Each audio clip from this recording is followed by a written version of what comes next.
Welcome to Kenton's videos. Enjoy the video. You start by positioning the panels and preparing the electrical path. Mount panels so they face the sun and secure racking. Once done, measure open circuit voltage to verify array is correct. Next, strip conductors and connect MC4 or compatible connectors, making sure polarity is consistent.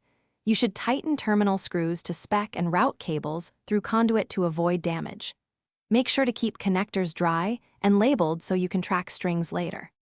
Once your panels feed the charge controller, you must balance voltage and current for efficient charging.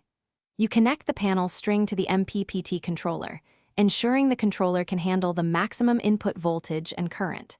Then, wire controller output to your battery bank with a properly rated fuse or breaker, because that protects components from faults.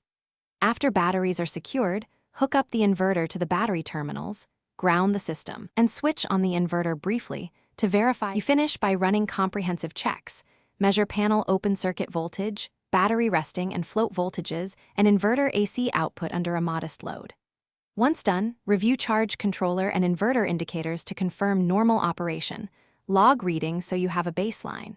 If something goes wrong, first isolate circuits and inspect for reversed polarity, loose terminals, or blown fuses. These are the most common issues. Finally, make incremental adjustments to MPPT settings and retry testing to validate fixes. Thanks for watching. Consider subscribing if we helped you.